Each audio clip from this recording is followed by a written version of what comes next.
This story is so conflicting to me, and I am glad that I am not a juror that will have to decide this woman's fate because I have an opinion. This is about Lindsay Clancy. She killed her three children by strangulation on January 24th, 2023. Her husband told the police that she had been smiling and happy earlier in the day. They have charged her in the deaths and she was arraigned Tuesday in Plymouth District Court. She is hospitalized following a suicide attempt and appeared at the court hearing by a video link. Apparently, she is paralyzed from the waist down. On the morning of the killings, she had taken her 5-year-old daughter, Cora, to the pediatrician for an appointment where the medical staff members noticed nothing out of ordinary of her. They said she was fine. Nothing wrong with her behavior. She built a snowman with Cora and her 3-year-old Dawson, texting photos to her mother and her husband. But when Patrick Clancy left the house at his wife's request to go pick up the children's medicine and food, the day took a horrifying turn.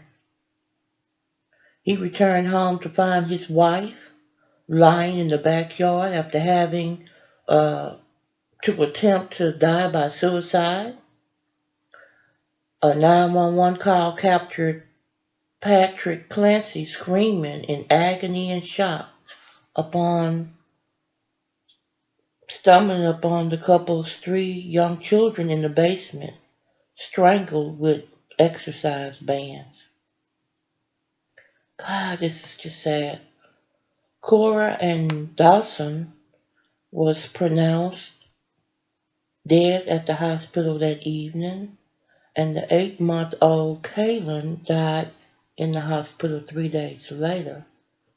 Lindsay Clancy, 32, is charged with 2 counts of murder and 3 counts of suffocation or strangulation. A plea of not guilty was entered on her behalf on Tuesday. The prosecutors are requesting that she be held without bond. They rejected her attorney's claim that she was a zombie who had been overmedicated with antidepressants and other psychiatric drugs. Uh, According to um, the prosecution, she had to strangle each of them and then make sure the bands were squeezing their little necks for several minutes. And that several minutes was like 4 or 5 minutes.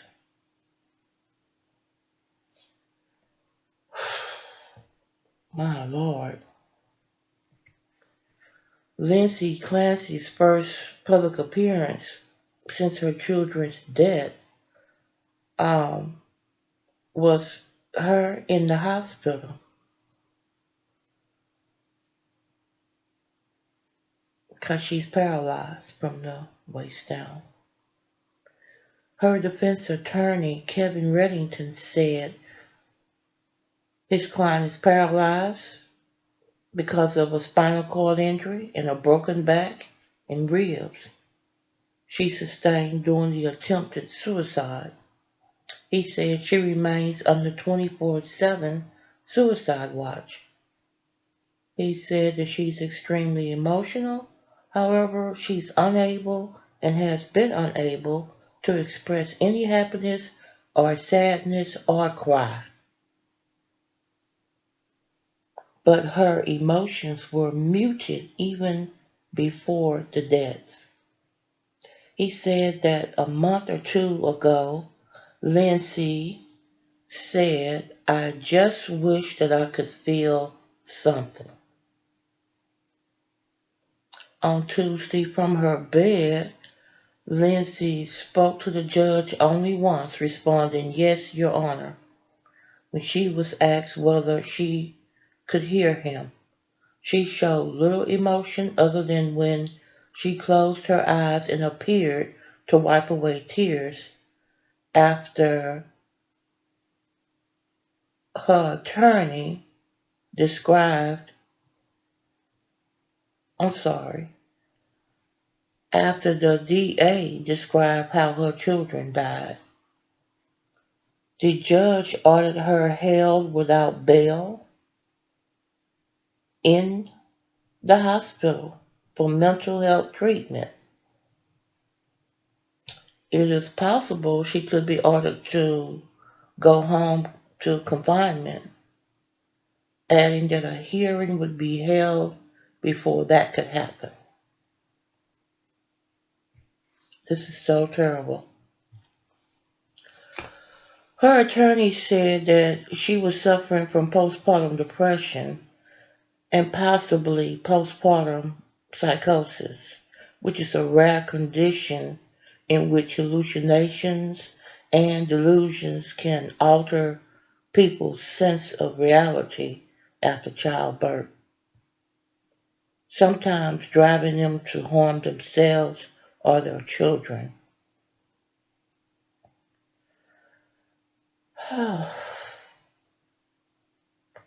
Prosecutors said Lindsay Clancy was told she didn't have postpartum depression or any symptoms when she was evaluated at the Women and Infant Hospital Center for Women's Behavioral Health in Providence, Rhode Island last year. She was diagnosed with generalized anxiety disorder. The day before the killings, she wrote a note in her phone that said she had a touch of postpartum anxiety around returning to work. So I don't know.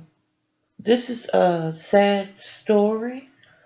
My opinion is I think these women should not have access to their children if they're dealing with any type of mental health disorders or condition. I think the children should be taken away from them until they get themselves together and it's no longer on any type of psychiatric or mental illness anxiety pills. Because one thing that's on the side of those uh, pills for anxiety and depression is it states that you could have suicidal thoughts and you may harm yourself or harm others. So I can't tell you whether it was a side effect of the pills or this was just an evil woman who decided that she was tired of her children. Because I think some of these women, you going out there, you having sex, and you have a hard time.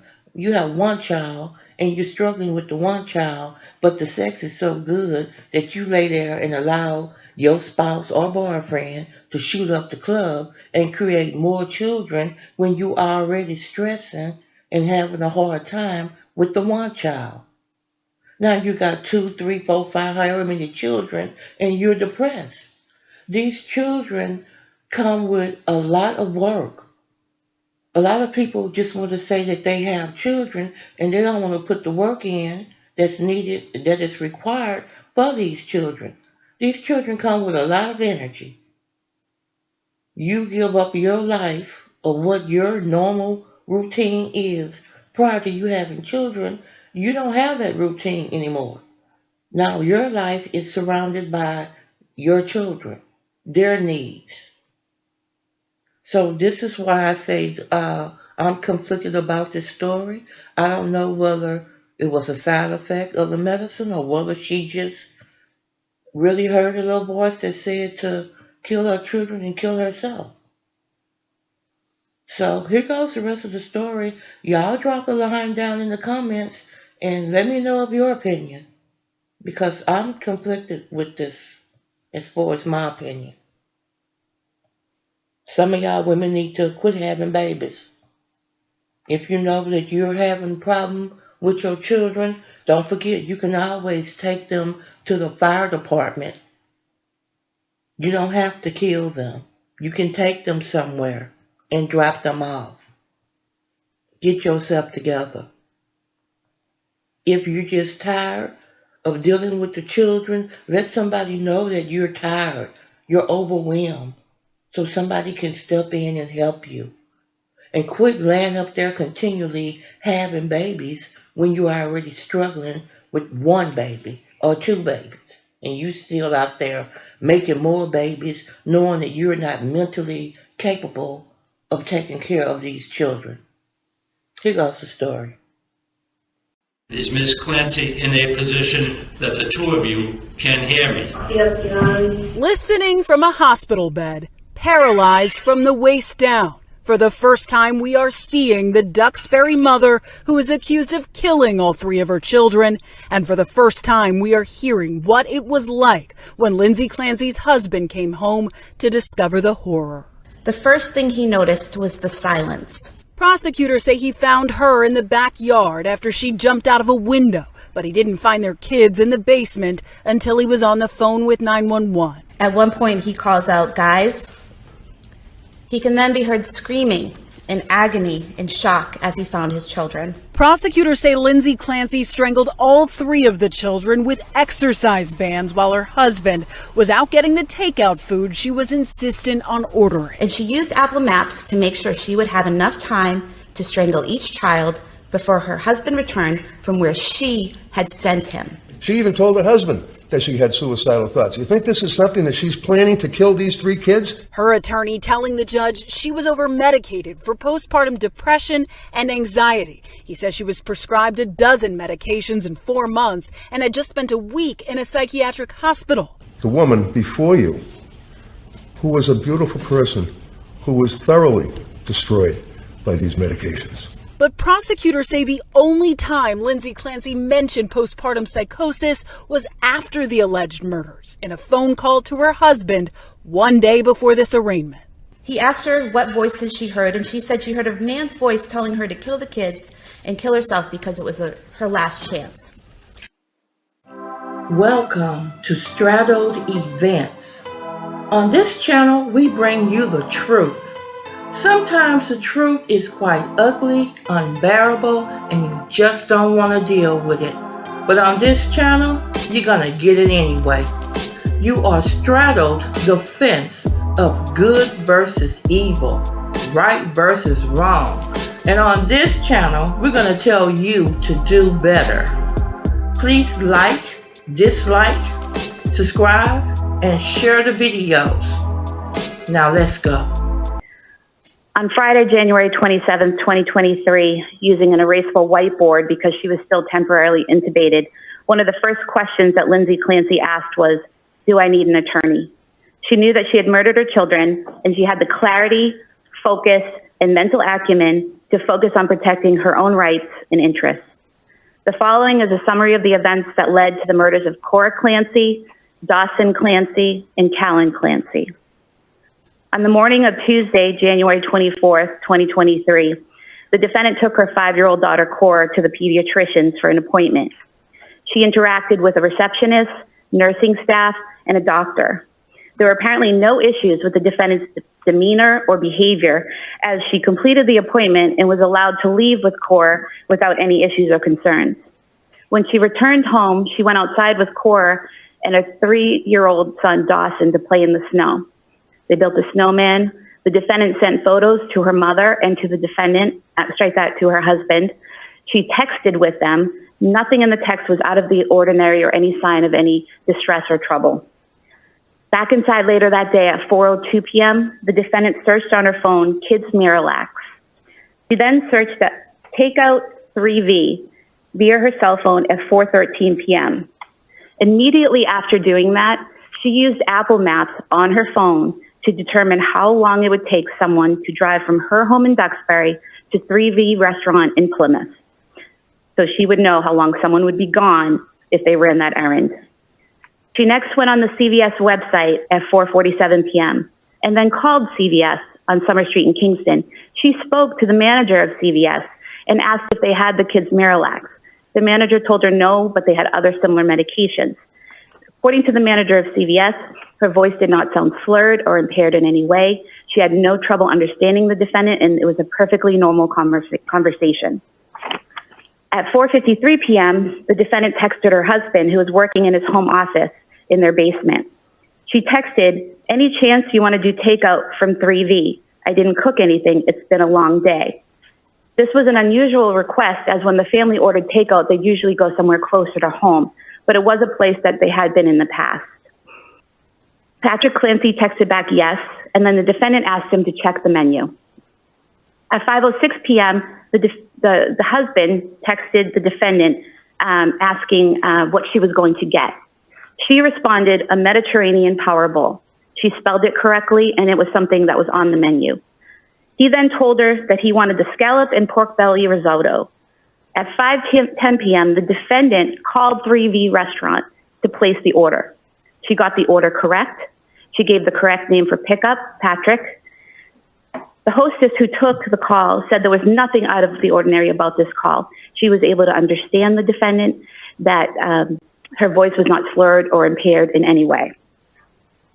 At 5:15 p.m., Patrick Clancy headed out the door to run these errands at the defendant's request. As he left, she texted him Pedialyte liquid stool softener. Surveillance footage shows Mr. Clancy at CVS on Summer Street in Kingston at 5:32 p.m. He goes to the medication aisle, the children's medication aisle. Phone records show that he called the defendant at 5:33 p.m. and she did not answer the phone. He then calls him back at 5:34 p.m. and the call lasted 14 seconds. He's there at the store unsure of which medication to get, and she tells him exactly what she wants. He had no issues communicating with her. It was a completely normal call, although he did mention that she seemed like she was in the middle of something. He is on surveillance footage during this time, exiting that aisle and appeared to be using his phone. He then heads to the register, makes his purchase, and leaves the store at 5:37 p.m. He's next seen on footage at 3V Restaurant at 5:54 p.m. He picks up the food and he's out of there within a minute. When he arrives home, the first thing he noticed was the silence. He did not see or hear the defendant or the children. He actually called her cell phone at 6:09 p.m. looking for them, and she did not answer. He went to their bedroom on the second floor and the door was locked. He was able to open it, and when he looked inside, he saw blood on the floor in front of a full-length mirror and the window open. He immediately runs downstairs and into the backyard, where he finds the defendant laying on the ground. She appeared to have cuts on her wrists and neck, but he stated to 911 that those wounds were no longer bleeding. She was conscious. He called 911. During this time, he asked the defendant, "What did you do?" She responded to him, "I tried to kill myself and jumped out the window." During the 911 call, Patrick can be heard asking the defendant, "Where are the kids?" He later told police that she replied, "In the basement." So immediately after this happened, she knew what she had done and she knew where the kids were. When EMS arrived, he asked them to stay with her so he could go find his kids. The 911 call kept going. Patrick can be heard on the 911 call entering the home and heading to the basement. At one point, he calls out, "Guys." He can then be heard screaming in agony and shock as he found his children. His screams seem to get louder and more agonized as the time passes.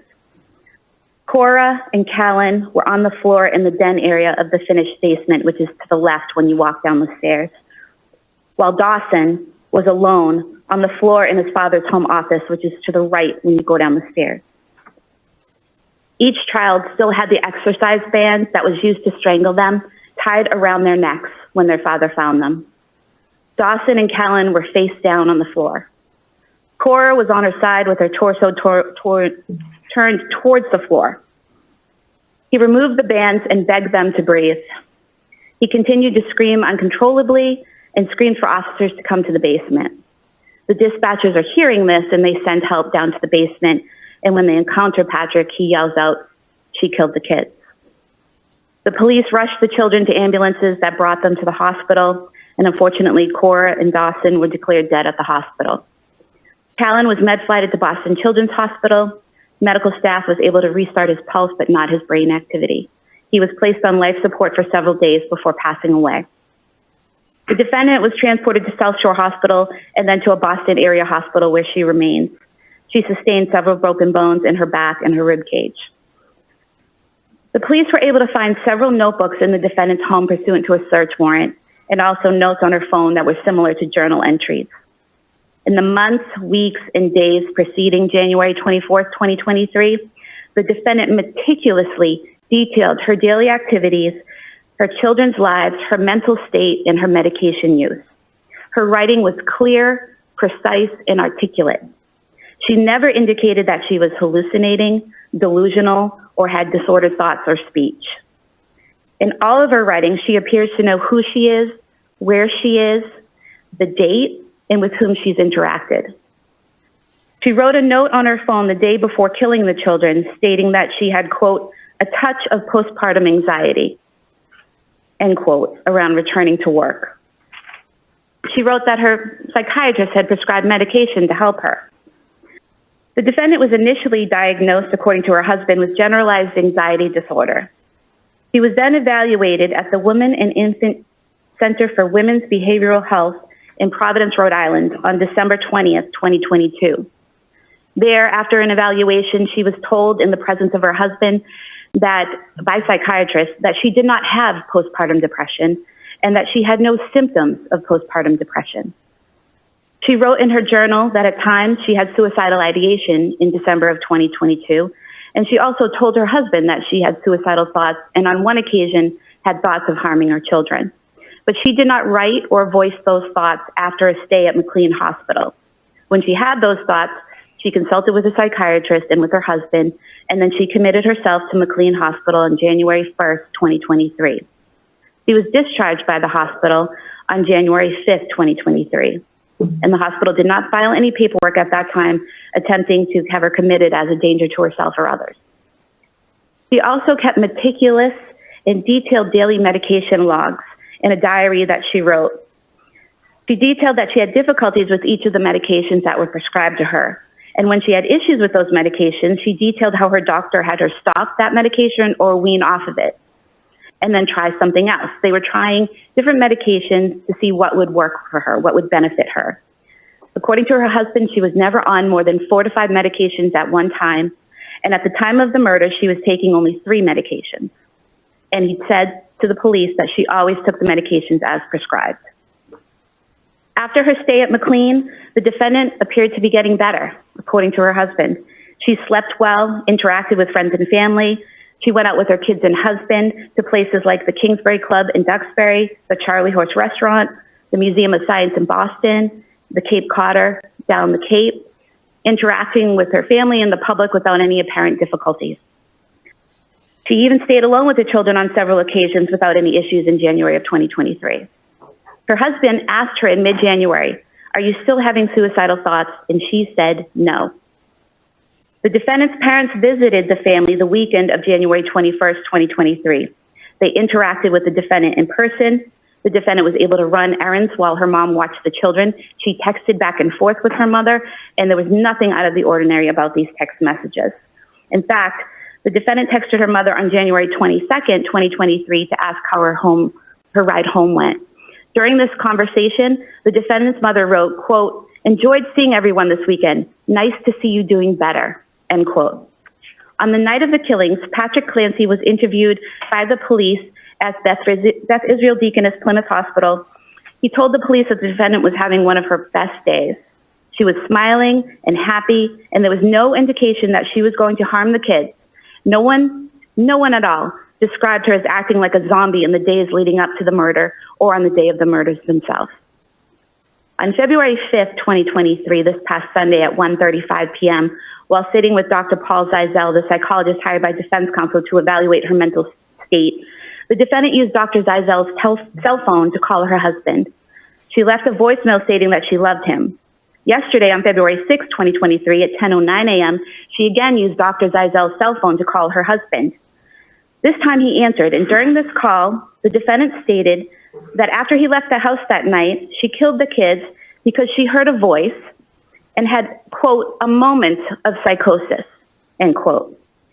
He asked her what voices she heard, and she said she heard a man's voice telling her to kill the kids and kill herself because it was her last chance. Patrick Clancy told the police the defendant had never heard voices before. He also told the police the defendant had never used the word psychosis to him before.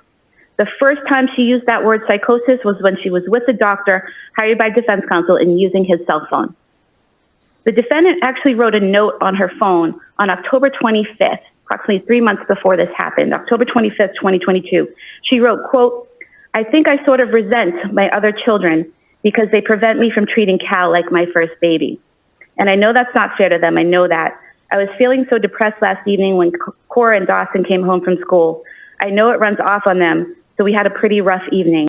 I want to feel love and connection with all of my kids." She then wrote that she wants to have more kids eventually.